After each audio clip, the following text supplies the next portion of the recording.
Le dark héritage fait aujourd'hui partie intégrante de notre vie, sans qu'on y fasse réellement attention. Pour que vous compreniez mieux, le dark héritage, ou patrimoine sombre, est un terme qui qualifie tout ce qui représente ou qui a un rapport direct ou indirect avec des personnes ou des périodes que l'on peut qualifier de honteuses de l'histoire. C'est une chose commune à tous les pays et qui peut prendre de nombreuses formes différentes. Par exemple, à Paris, en France, il y a dans les rues une statue de Jean-Baptiste Colbert, qui était, en 1665, un des ministres de Louis XIV, ainsi que le contrôleur général des finances. Et en 1669, il est devenu le secrétaire d'État de la mission du roi et le secrétaire d'État de la marine. Malgré ses titres glorieux, c'est lui qui est à l'origine du Code noir, relatif à l'administration de l'esclavage dans les colonies françaises.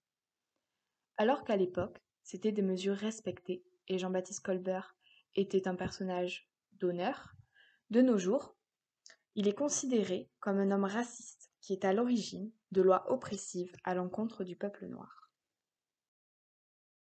Dans ce contexte, la présence de cette statue fait polémique. En effet, pour de nombreuses personnes, cette statue fait l'apologie du racisme et de la négrophobie, et il est intolérable de croiser quotidiennement la statue de cet homme posant fièrement dans la rue, où tout le monde peut la voir, sans vraiment comprendre qui il est et ce qu'il a fait. Cependant, cette statue représente l'histoire, car malgré que nous en ayons honte, Jean-Baptiste Colbert était un citoyen français qui faisait un travail reconnu par la monarchie de l'époque. La voir sert aux citoyens à se souvenir de notre histoire et de nos erreurs, et la dégrader et critiquer sa présence revient à juger l'histoire en oubliant le contexte de l'époque et en prenant en compte seulement celui de notre époque. Cette situation est en quelque sorte similaire à celle en Italie à Rome, où de nombreux monuments sont originaires du régime fasciste. Benito Mussolini, le fondateur du fascisme, était, de 1943 à 1945, le chef d'État de la République sociale italienne, autrement dit le Duce. Comme dit précédemment, il a fait construire de nombreux monuments pour représenter le fascisme et son pouvoir sur l'Italie, comme par exemple le monolithe Mussolini. Datant de 1932, cet obélisque, taillé dans le marbre, représente le point final des idées de Mussolini. Il marque le début d'une ère fasciste pour l'Italie. Ces monuments sont des produits de la propagande fasciste et rappellent au peuple italien une période totalitaire de leur histoire. Les touristes du monde entier se retrouvent eux aussi face à la représentation de l'ancien pouvoir fasciste de ce pays. Malgré cela, cette ère est aussi un synonyme d'art, et l'esthétisme de ces monuments est emblématique de l'avant-garde architecturale de l'époque. De plus, il ne faut pas oublier que Mussolini est arrivé au pouvoir de manière légale, et que par conséquent, son pouvoir a été en quelque sorte approuvé à l'époque. Ce qui signifie que les symboles de son pouvoir sont aussi légitimes que ceux de ses prédécesseurs.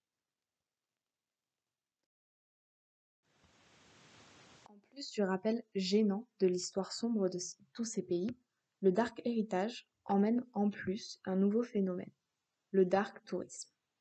Il s'agit d'une forme de tourisme relativement controversée qui revient à organiser des visites payantes de lieux qui sont liés à la mort ou aux catastrophes. Un très bon exemple de cette nouvelle tendance est le camp de concentration d'Auschwitz. C'est donc un camp de concentration, mais aussi un camp d'extermination. Il s'agissait du plus grand complexe de ce genre du Troisième Reich, créé en avril 1940 et qui était situé dans la province de Silésie en Pologne. Malgré qu'il représente un lieu de souffrance et témoin de torture et de mise à mort à l'encontre de peuples opprimés durant la Seconde Guerre mondiale, il est surtout implanté comme monument pour le tourisme de mémoire et sert à se rappeler l'intolérance des gouvernements de l'époque. Cependant, il est aujourd'hui envahi par le dark tourisme de masse et est grandement impacté par l'irrespect des visiteurs, qui ne respectent pas la mémoire des lieux et se servent des souffrances passées pour assouvir leur curiosité macabre. Pour conclure, le dark héritage est un problème à multiples facettes, car il donne une représentation de personnes et de périodes qui aujourd'hui donnent honte aux pays concernés, mais il est aussi une façon de nous remémorer les erreurs passées, pour ne plus les commettre.